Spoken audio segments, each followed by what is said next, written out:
Hola, soy el doctor Rafael Alvarado, urólogo pediatra, y en esta ocasión vamos a hablar del diagnóstico de la enuresis y de los trastornos de la micción. Dentro de la sintomatología que presentan estos pacientes, los dividimos en dos rubros: almacenamiento y vaciamiento. Es decir, la vejiga es lo que hace, almacena la vejiga y posteriormente, en forma periódica, la vacía. Entonces, los síntomas que vamos a presentar en estos pacientes serán de almacenamiento, en un aumento o disminución de la frecuencia, es decir, todos los pacientes que orinan más de 9 veces, 15, 20 veces pueden llegar a orinar, o los pacientes que orinan menos de 4 veces, tenemos que saber qué es lo que está pasando. Hay que considerar que la frecuencia normal de micción, de orinar durante el día, es de 4 a 9 veces al día.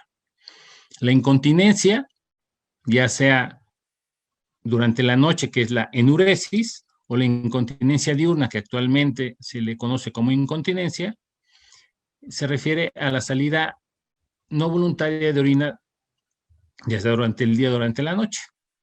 La urgencia es un síntoma en el cual el niño va a tener una necesidad apremiante de vaciar la vejiga. Es el niño que cuando va a alguna fiesta, a algún lugar, en la escuela, en un centro comercial, tiene que saber dónde está el baño, porque en cuanto le dan ganas de vaciar la vejiga, tiene que hacerlo inmediatamente, si no, habrá una fuga y no lo puede controlar.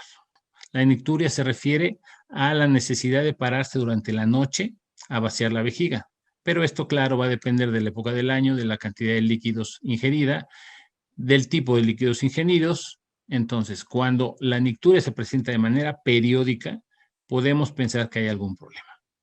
En cuanto a los síntomas de vaciamiento, son mucho más específicos y tenemos la vacilación para orinar o gesitancia, que es el niño que cuando llega a vaciar la vejiga te tarda hasta 30 segundos en que la orina salga de manera espontánea.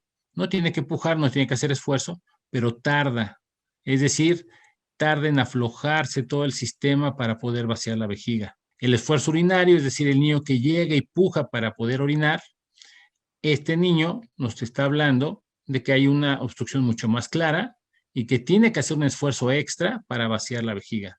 Normalmente son niños que no logran vaciar la vejiga completamente y tienen, por lo tanto, problemas. El chorro débil son los pacientes que orinan con un chorro demasiado débil, que nos indica que no hay fuerza en la vejiga, o que el músculo de la vejiga se está contrayendo de manera muy lenta, y esto hace que el chorro no tenga la fuerza necesaria.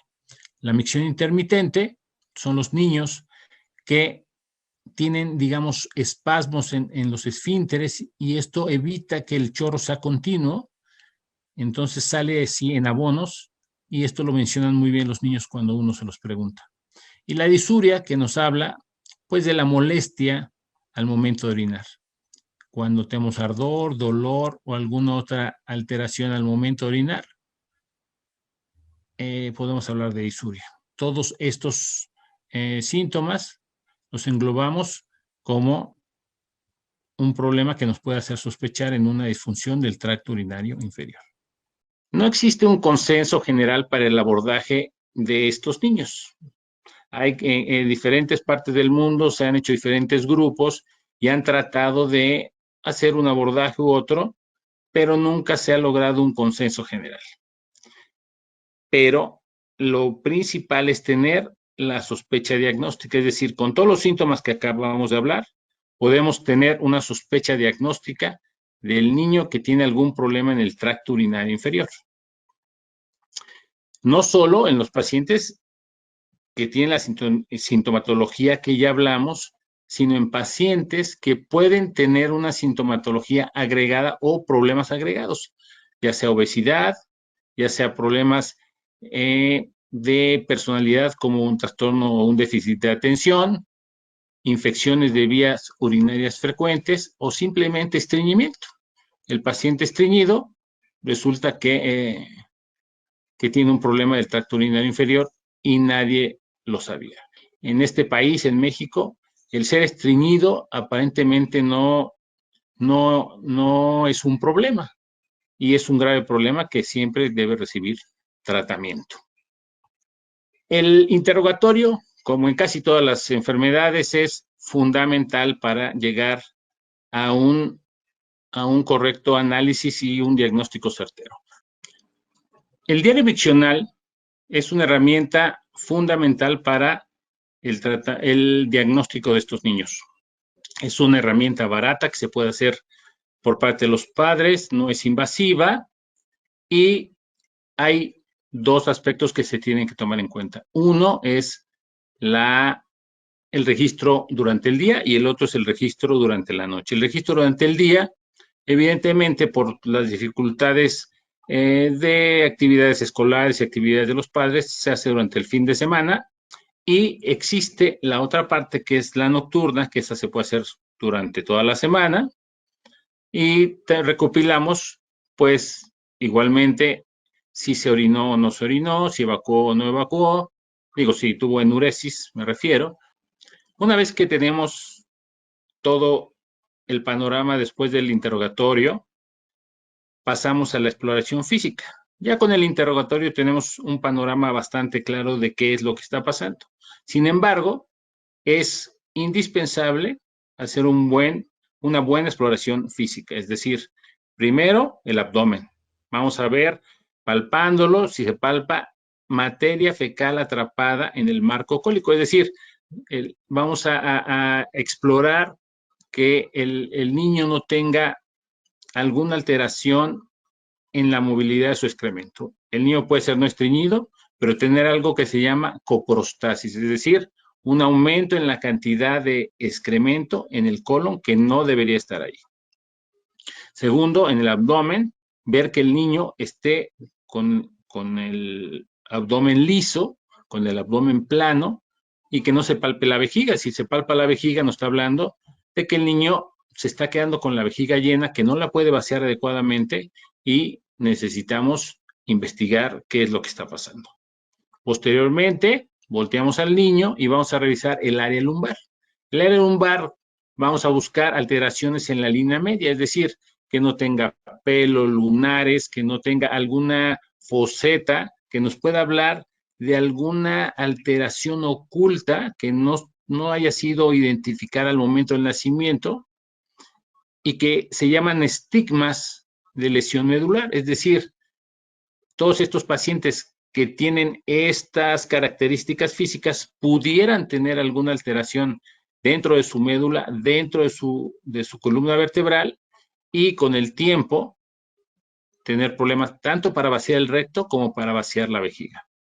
Y por último, pues vamos a hacer una exploración neurológica básica de los segmentos S3, S4 y S5 para ver cómo están funcionando las raíces nerviosas en ese lugar. Vamos a poner al niño a caminar de puntas, de talón, vamos a ver la fuerza que tienen en ambos miembros pélvicos, vamos a ver los pliegues glúteos, vamos a ver el tono del esfínter anal si es adecuado o no, y vamos a revisar el reflejo bulbo cavernoso, que en los niños es apretando el glande o en las niñas apretando el clítoris y viendo si el ano se contrae o no. Es un poco molesto, pero también es fundamental cuando estamos sospechando que pudiera haber alguna alteración neurológica en el paciente. Normalmente, el ultrasonido vesical y renal son suficientes para complementar el estudio de estos niños. ¿Qué vamos a estudiar en el ultrasonido? Principalmente, uno, en el riñón, pues que no tenga alguna alteración que haya pasado desapercibida, pero en general sale normal. Y la otra que es muy importante es ver el tamaño de la vejiga, ¿sí? Con el ultrasonido es una manera no invasiva de valorar de manera fisiológica qué tan grande o qué tan pequeña es la vejiga, con qué porcentaje el niño está funcionando. Por ejemplo, llegamos al consultorio, le pedimos un ultrasonido y resulta que el niño que se orina en la cama tiene una vejiga muy pequeña, ¿no? O el niño que tiene incontinencia durante el día tiene una vejiga del doble de su tamaño. eso nos está hablando de otras alteraciones que no se pueden diagnosticar con el simple exploración física y que son un verdadero complemento para dar el tratamiento adecuado en estos pacientes. La citografía miccional se va a pedir exclusivamente cuando tengamos datos anormales en el ultrasonido, cuando veamos que los uréteros están dilatados, es decir, que estén más grandes, cuando veamos que los riñones tienen alguna alteración que no esperábamos, entonces vamos a pedir estudios invasivos, es decir, en este caso, pues hay que meter una sonda, instilar líquido dentro de la vejiga y ver 4 datos. Si hay reflujo, las características de la anatomía de la vejiga, las características de la uretra y si se vacía correctamente o no la vejiga. La urodinamia es un instrumento invaluable para el estudio de estos niños. Sin embargo, tecnológicamente, aunque es muy avanzado, es muy invasivo. Y en los niños es difícil de hacer. Es invasivo porque hay que poner electrodos en todo el periné, hay que poner sondas para medir flujos y presiones, y eso hace difícil que los niños cooperen, sobre todo los niños pequeños. ¿Cuándo vamos a utilizar esta herramienta? Bueno, cuando el interrogatorio, la exploración física, los estudios como el ultrasonido, la cisturetro no han sido concluyentes, tendremos que utilizar o echar mano de esta herramienta para poder llegar a un diagnóstico certero. Como ya dijimos anteriormente, hay enfermedades que acompañan o en los que tenemos que sospechar que existen problemas de la vía urinaria, como son pues, las infecciones, el reflujo vesicoureteral, el retraso psicomotor, desórdenes del sueño, la obesidad, pero por mucho los dos comorbilidades que acompañan a las alteraciones urinarias son el estreñimiento, como ya dijimos, que en México es muy frecuente, y las alteraciones de conducta, ¿sí? Principalmente el trastorno de déficit de atención. Si tomamos en cuenta que el 40% de todos los pacientes con déficit de atención tienen alteraciones urinarias, esto nos hace pensar que en todos los pacientes que se haga este diagnóstico, tendremos que revisar que no tengan alteraciones urinarias y viceversa. Cuando tenemos un paciente que tiene alteraciones urinarias, pues hay que ver que no tenga un trastorno de déficit de atención, que no tenga ansiedad, que no tenga depresión. No sabemos actualmente si este tipo de alteraciones son la causa o la consecuencia, pero necesariamente tenemos que pensar en ellas y tenemos que tratarlas. Ya para terminar, quisiera nada más reafirmar algunos puntos claves, como que la enuresis es un problema frecuente, pero no solo frecuente, sino que hay que estudiarlo y hay que darle la importancia que merece. 2. La parte más importante del diagnóstico es un correcto interrogatorio. Como les dije, el 70% del diagnóstico lo tenemos en un interrogatorio bien hecho. Una parte muy importante es preguntarle todo a los papás, evidentemente, pero siempre tomar en cuenta los datos que nos pueda aportar el niño. ¿Sí? Aunque sean pequeños, a veces dan datos muy, muy importantes que pueden cambiar incluso el diagnóstico. El diario miccional debe ser realizado con detalle por parte de los padres. La exploración física es muy importante, sobre todo para descartar problemas neurológicos o al menos sospecharlos. El ultrasonido es una herramienta muy importante durante la fase diagnóstica, ya no tanto en el seguimiento, pero sí en la fase diagnóstica. Los estudios invasivos en general, solo para casos especiales, de entrada nunca hay que usarlos y debemos tomar en cuenta que todo este cortejo de enfermedades y todo lo que hemos platicado va a llevar tiempo en resolverse.